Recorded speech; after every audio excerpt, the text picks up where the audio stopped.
JNU സർവകലാശാലയിലെ വിദ്യാർത്ഥി union തെരഞ്ഞെടുപ്പ് കഴിഞ്ഞ ദിവസം പൂർത്തിയായി. ഇവിടെ ഇടത് സഖ്യം വലിയ ഉജ്ജ്വലമായ വിജയം നേടി. എന്ന് വെച്ച് കഴിഞ്ഞാൽ president, vice president, general secretary, joint secretary പോസ്റ്റുകളിലൊക്കെ ഇടത് സഖ്യത്തിൽ നിന്നുള്ള വിദ്യാർത്ഥികൾ ജയിച്ചു കയറി.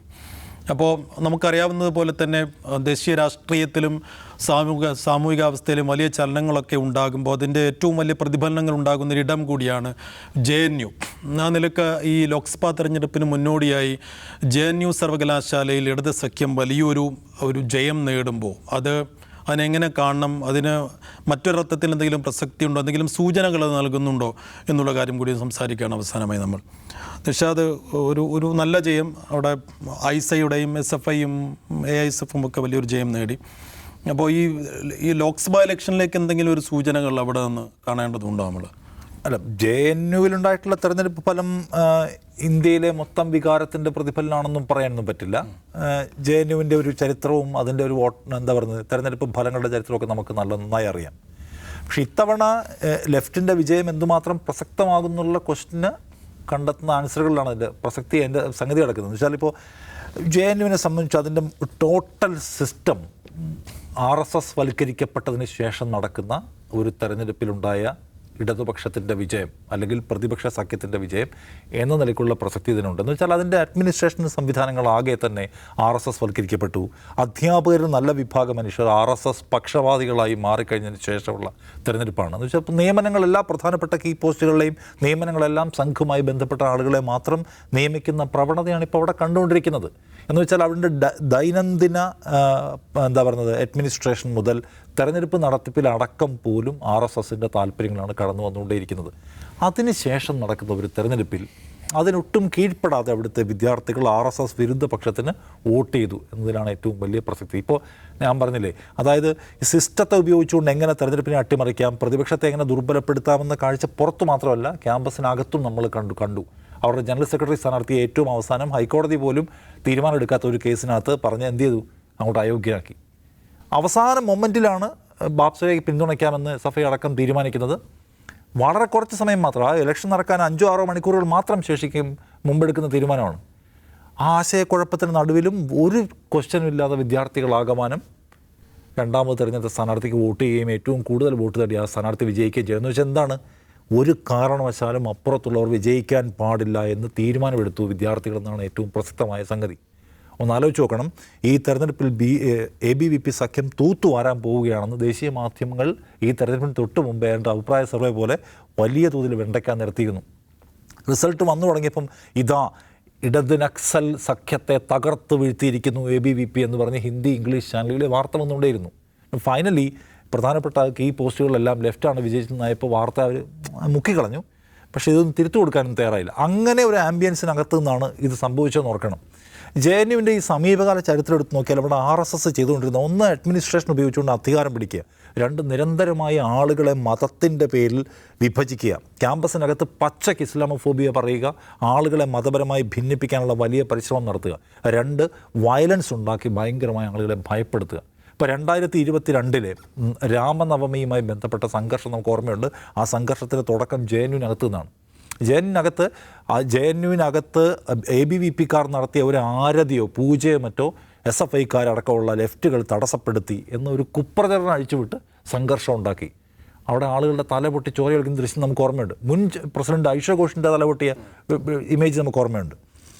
പിന്നെ ഒരു രാമനവമി ഹനുമാൻ ജയന്തി സമയത്താണ് JNUവിൻ്റെ ക്യാമ്പസിനകത്ത് ആരും ബീഫ് കഴിക്കാനോ നോൺ വെജ് കഴിക്കാനോ പാടില്ല എന്ന് ABVP ഒരു ഉത്തരവ് ഇറക്കുകയാണ്.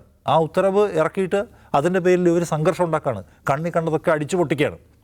ആ സംഘർഷമാണ് പിന്നീട് പുറത്തേക്ക് ആകെ വ്യാപിക്കുന്നുണ്ട്. അങ്ങനെ ഭീകരമായ വയലൻസ് ഉണ്ടാക്കുക, അവിടെ നടക്കുന്ന ജനറൽ ബോഡി മീറ്റിങ്ങുകൾ അലങ്കോലപ്പെടുത്തുക, എപ്പോഴും സംഘർഷങ്ങൾ. ഇപ്പോൾ ഈ ജനുവരിയിലൊക്കെ അവിടെ വലിയ വയലൻസ് ഉണ്ടായിട്ടുണ്ട്. അപ്പോൾ അങ്ങനെ ഭീകരമായി ഭയപ്പെടുത്തുക ഒന്ന്. രണ്ടാമത്തേത് ഈ പറയുന്ന ഇസ്ലാമോഫോബിയ പറയുക, ഇവർ കുഴപ്പക്കാരാണ്, പാകിസ്ഥാൻ മുദ്രാവാക്യം വിളിക്കുന്നവരാണ്. കനയ്യകുമാറിനെ പിടിച്ചകത്തിട്ട് നമുക്കറിയാലോ, പാകിസ്ഥാൻ മുദ്രാവാക്യം വിളിക്കുന്നവരാണ്, പാകിസ്ഥാൻ പക്ഷപാതികളാണ്, ഇന്ത്യൻ ദേശീയതയ്ക്ക് ഇവരെതിരാണ്, മുസ്ലിം പക്ഷപാതികളാണ്, മുസ്ലിങ്ങൾക്കും നക്സലുകൾക്കും വേണ്ടി മാത്രം പ്രവർത്തിക്കുന്നവരാണ് ഇവർ എന്ന് പറയുന്ന വലിയ പ്രചാരണം അഴിച്ചുവിടുക. ഇപ്പോൾ ഏറ്റവും അവസാനം നമ്മൾ കണ്ടല്ലോ, എന്താണ് ഒരു JNU എന്ന പേരിലൊരു സിനിമ, ഒരു ബോളിവുഡ് ജഹാംഗീർ നാഷണൽ യൂണിവേഴ്സിറ്റി, അതിൻ്റെ ഫസ്റ്റ് ലുക്കും ഇപ്പോൾ ടീസറൊക്കെ പുറത്തു വന്നു. ഈ ഇലക്ഷന് മുന്നോടിയായിട്ട് പ്രചരിപ്പിക്കാൻ ശ്രമിച്ച സാധനമാണ്.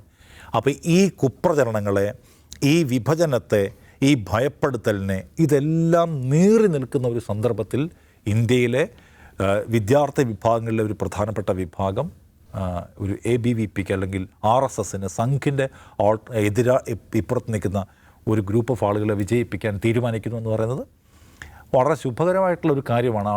ആളുകൾ അതിൽ വീണു പോകുന്നില്ല, ആളുകൾ അതിൻ്റെ പ്രൊപ്പഗൻഡയിൽ വീണു പോകുന്നില്ല, ആളുകൾ അതിൻ്റെ ഭീഷണിയിൽ വീണു പോകുന്നില്ല എന്നുള്ളതാണ്. അവിടുത്തെ ലെഫ്റ്റും അതിനകത്ത് ഏറ്റവും നന്നായിട്ടുള്ള പൊസിഷൻ എടുത്തിട്ടുണ്ട്. കാരണം SFI അവർക്ക് പ്രസിഡന്റ് സ്ഥാനത്തിന് വേണ്ടി അവർ വാശി പിടിച്ചില്ല, അവർ ICAയോട് കോംപ്രമൈസ് ചെയ്യാൻ തയ്യാറായി. SFIയും ASFും എല്ലാം അവിടെ ഏതെങ്കിലും തരത്തിലുള്ള തർക്കവിതർക്കങ്ങളില്ലാതെ ഒരുമിച്ച് പ്രവർത്തിക്കുകയും അവസാനം ഒരു ജനറൽ സെക്രട്ടറി സ്ഥാനാർത്ഥി അയോഗ്യയാക്കപ്പെടുമ്പോൾ ആർക്ക് വോട്ട് ചെയ്യണം, അഭിപ്രായ വ്യത്യാസങ്ങളൊന്നും ആലോചിക്കാതെ പെട്ടെന്ന് തീരുമാനം എടുക്കുന്നു. ഇതിലെല്ലാം എങ്ങനെയാണ് സംഘിനെ കൈകാര്യം ചെയ്യേണ്ടത്, ആഭ്യന്തരമായ തർക്കങ്ങളിൽപ്പെട്ട് ഉഴറുകയല്ല വേണ്ടത്, സംഘിനോട് പരമാവധി ഇപ്പുറത്ത് ഐക്യത്തിൻ്റെ സാധ്യതകളെ തേടണം എതിരായിട്ട് എന്ന് ചിന്തിക്കുകയും പ്രവർത്തിക്കുന്നതിൻ്റെ കൂടി അടിസ്ഥാനത്തിൽ ഉണ്ടാക്കിയിട്ടുള്ള വലിയ വിജയമാണ്. പിന്നെ ഇത് ഇന്ത്യൻ മനസ്സിൻ്റെ ആകെ തന്നെ റിഫ്ലക്ഷനാണെന്നൊക്കെ പറയുന്നവരുണ്ട്. പക്ഷേ അങ്ങനെ പൂർണ്ണാർത്ഥത്തിൽ പറയാൻ കഴിയുമെന്നും എനിക്ക് തോന്നിയിട്ടില്ല. ഇതിനു മുമ്പും അവിടുത്തെ റിസൾട്ടുകൾ നമ്മൾ കണ്ടിട്ടുണ്ട്. എനിവേ ഇത് JNUവിനെ പിടിച്ചടക്കാൻ ഇപ്പം സംഘപരിവാറിനെ സംബന്ധിച്ച് അവരുടെ പ്രധാനപ്പെട്ട പരീക്ഷണ കേന്ദ്രമാണ്. കാരണം JNUവിനെ, അതിൻ്റെ സിസ്റ്റത്തെ, അതിൻ്റെ എക്കോസിസ്റ്റത്തെ പൊട്ടിക്കുക എന്നുള്ളത് അവർ എത്രയോ കാലമായി പരിശ്രമിച്ചുകൊണ്ടിരിക്കുന്നത്. അതിനാണ് അവർ എപ്പോഴും നിരന്തരമായി ഇതിനകത്ത് സംഘിൻ്റെ ആളുകളെ കൊണ്ടുവന്ന് പ്ലേസ് ചെയ്യുന്നത്, അവരുടെ വിഭജനാശയങ്ങൾ നിരന്തരം കൊണ്ടുവരുന്നത്, വയലൻസ് കൊണ്ടുവരുന്നതൊക്കെ ഇതിനാണ്. പക്ഷെ അതിനെ അതിജയിച്ച് നിൽക്കുന്നത് ഈ ദിവസവും അതിൻ്റെ ഇപ്പുറത്ത് നിൽക്കുന്നവർ എന്നതാണ് ഒരു പ്രതീക്ഷയുള്ള കാര്യം. അജിംസ്, ഒരു പൊതു തെരഞ്ഞെടുപ്പിൽ അല്ലെങ്കിൽ നിയമസഭാ തെരഞ്ഞെടുപ്പിൽ ജയിക്കാനോ അട്ടിമറിക്കാനോ ഒക്കെ BJP എടുക്കുന്ന സകല തന്ത്രങ്ങൾ അത് തന്നെയായിരുന്നു അവിടെയും പയറ്റിയത്. JNUവിലും ABVP നേരത്തെ പണിയും തുടങ്ങി. അവിടെ അവർക്ക് അടിപതറുമ്പോൾ അതെന്തെങ്കിലും സൂചനകൾ നൽകുന്നുണ്ടോ മൊത്തത്തിൽ? അതിൽ ഈ JNUവിലെ തെരഞ്ഞെടുപ്പ് ഫലത്തിൽ ഇന്ത്യ സഖ്യത്തിൻ്റെ സൂചനയുണ്ട്. അതിൻ്റെ കാരണം എന്ന് വെച്ചപ്പോൾ അവിടെ ആകെ 5,500 പേരാണ് വോട്ട് ചെയ്തത്. ഇന്ത്യ പോലെ 140 കോടി ജനങ്ങളുടെ സ്ഥലത്തെ തെരഞ്ഞെടുപ്പ് ഇപ്പോഴത്തെ ഒരു മൂഡ് ഓഫ് ദ നേഷനാണ് JNUവിൽ നമുക്ക് പറയാൻ കഴിയില്ല. പക്ഷേ അതിലെ പാഠമുള്ളത് ഇന്ത്യ സഖ്യത്തിനാണ്. നിങ്ങളൊന്ന് ആലോചിച്ച് നോക്കുക.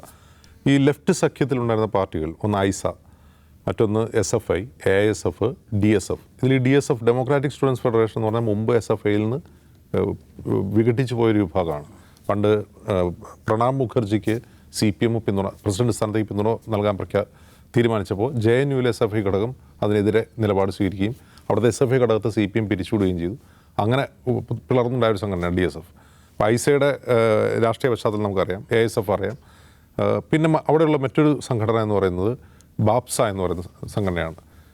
ബാപ്സ ഒരു ദളിത് ഐഡൻറ്റിറ്റി പൊളിറ്റിക്സ് മുന്നോട്ട് വയ്ക്കുന്ന ഒരു വിദ്യാർത്ഥി സംഘടനയാണ്. പിന്നെ ഉള്ളത് ഫ്രറ്റേണിറ്റിയാണ്. അപ്പോൾ ഇങ്ങനെ പിന്നെ ABVP. നമ്മൾ വിചാരിക്കുന്ന പോലെ അതൊരു ലെഫ്റ്റ് ക്യാമ്പസാണ്. ഓക്കെ, അവിടെ മുമ്പ് ISAയും SFIയും തമ്മിലൊക്കെയായിരുന്നു മത്സരം ഉണ്ടായിരുന്നത്.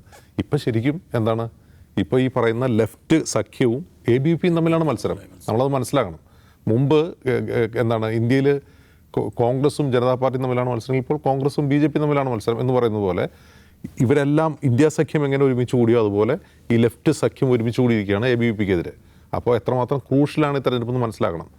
4 വർഷത്തിന് ശേഷമാണ് തെരഞ്ഞെടുപ്പുകൾ നടക്കുന്നത്.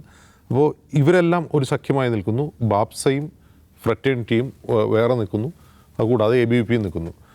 ഇവിടെ നമ്മൾ ശ്രദ്ധിക്കേണ്ട കാര്യം, ഒരു ഘട്ടത്തിൽ ഈ ജനറൽ സെക്രട്ടറി സ്ഥാനത്തേക്കുള്ള കാൻഡിഡേറ്റിൻ്റെ നോമിനേഷൻ തള്ളിയപ്പോൾ ഉടൻ അവർ വേറെ ഒന്നും ആലോചിക്കാൻ എന്ത് ചെയ്യുന്നു, ബാപ്സയുടെ സ്ഥാനാർത്ഥിക്ക് പിന്തുണ പ്രഖ്യാപിക്കുന്നു. ഇതിൽ നിന്ന് ഇന്ത്യ സഖ്യത്തിൽ എന്തെങ്കിലും പടം പിടിക്കാനത് സൈഫു എന്ന് ആലോചിച്ച് നോക്കുക. നമ്മൾ തൃണമൂൽ കോൺഗ്രസും തമ്മിൽ ബംഗാളിലെ സീറ്റ് വിഭജനം, ആ തർക്കം ഒക്കെ ഒന്ന് മനസ്സിൽ വെച്ചുകൊണ്ട് എങ്ങനെയാണ് JNUവിലെ വിദ്യാർത്ഥികൾ പുതിയ കാലത്ത് എങ്ങനെയാണ് അവർ സഖ്യം രൂപപ്പെടുത്തുന്നത്, എങ്ങനെയാണ് പിന്തുണ പ്രഖ്യാപിക്കുന്നത്. ഇപ്പോൾ ബാപ്സയും ഈ പറയുന്ന ലെഫ്റ്റ് സഖ്യത്തിലെ ഒരു പാർട്ടികളും തമ്മിൽ ഐഡിയോളജിക്ക് ഒരു തരത്തിലുള്ള ബന്ധമില്ലാന്ന് മാത്രമല്ല അവർ ആശയപരമായി നിരന്തര സമരത്തിലാണ് ക്യാമ്പസിനകത്ത്. ഇപ്പോൾ ബാപ്സ ഈ SFI ഉൾപ്പെടെയുള്ള ലെഫ്റ്റ് സഖ്യത്തെ പറ്റി പറയുക, ദളിതുകളെയും മൈനോറിറ്റീസിനെയും മറ്റ് പിന്നോക്കക്കാരെയും വോട്ട് ബാങ്കുകളായി മാത്രം കാണുന്ന വിദ്യാർത്ഥി സംഘടനകളാണ് ലെഫ്റ്റ് പാർട്ടീസ് എന്നാണ് പറയുക. എന്നിട്ട് പോലും അവർ സഹകരിക്കുകയാണ്. അവർ തൊട്ടടുത്ത നിമിഷത്തിൽ അവർ മനസ്സിലാവുകയാണെന്ത്, അല്ലെങ്കിൽ ABVP ജയിക്കുമെന്ന് മനസ്സിലാക്കിക്കൊണ്ട് അവരത് പൊടുന്നനെ വളരെ സ്വിഫ്റ്റായിട്ടൊരു തീരുമാനം എടുക്കുകയാണ്. ആ സഹകരണത്തിന് പിന്തുണ കിട്ടുകയും ചെയ്യുക മാത്രമല്ല അവർ വിജയിക്കുകയും ചെയ്യുന്നു. അപ്പോൾ ഇതെന്താണ്, പിന്നെ മറ്റൊരു പ്രധാനപ്പെട്ട കാര്യം, അവിടെ EVMലല്ല വോട്ടെടുപ്പ് നടന്നത്, ബാലറ്റ് പേപ്പറിലാണ് എന്നുകൂടി ശ്രദ്ധിക്കണം. അപ്പോൾ നമുക്ക് പുറത്തേക്ക് ഈ JNUവിലെ വിജയത്തെ, ലെഫ്റ്റ് പാർട്ടീസിൻ്റെ വിജയത്തെ നമ്മൾ പുറത്തേക്ക് ട്രാൻസ്ലേറ്റ് ചെയ്ത് കഴിഞ്ഞാൽ ഇവിടെ മറ്റൊരു പ്രതിസന്ധി നിന്നുകൊണ്ട് EVM ഉണ്ട്. മറ്റൊന്ന് ഇനിയും ഈ അർത്ഥത്തിൽ വളരെ സ്വിഫ്റ്റായി തീരുമാനമെടുത്തുകൊണ്ട് സീറ്റ് ഷെയറിംഗ് നടത്തുകയോ പിന്തുണ പ്രഖ്യാപിക്കുകയോ ചെയ്യാത്ത ഇന്ത്യ സഖ്യമാണുള്ളത്. മൂന്നാമത്തെ കാര്യം, അവിടെ പണം ഒരു പ്രശ്നമല്ല, പണമല്ല അവിടെ സ്വാധീനിക്കുന്ന ക്യാമ്പയിനാണ്. ഇവിടെ പണം ഒരു പ്രശ്നമാണ്. അപ്പോൾ ഒരുപാട് പരാധീനതകളുള്ളൊരു സഖ്യമാണ് ഇന്ത്യ സഖ്യം. അപ്പോൾ ഇന്ത്യ സഖ്യത്തിന് JNUമായി കമ്പയർ ചെയ്യുമ്പോൾ എത്രമാത്രം വലിയ വെല്ലുവിളിയാണ് പുറത്തുള്ളത് എന്ന് പഠിക്കാനും ആ ബോധം ഉണ്ടാവാനും ഈ തെരഞ്ഞെടുപ്പ് ഫലം ഉപകരിക്കും. അപ്പോൾ JNUവിലെ വിദ്യാർത്ഥികളുടെ നിലപാട്, അവരുടെ വിധിയെഴുത്ത് തീർച്ചയായും ഇന്ത്യ സഖ്യത്തിന് മാത്രമല്ല ഇന്ത്യയിലെ മൊത്തം ജനങ്ങൾക്കും വലിയ മെസ്സേജ് നൽകുന്നുണ്ട് എന്നുള്ളൊരു വിലയിരുത്തൽ കൂടി വരികയാണ്. ഔട്ട് ഓഫ് ഫോക്കസ് സമയം ഇവിടെ തീരുന്നു. നാളെ വീണ്ടും ഇരിക്കാം. നമസ്കാരം.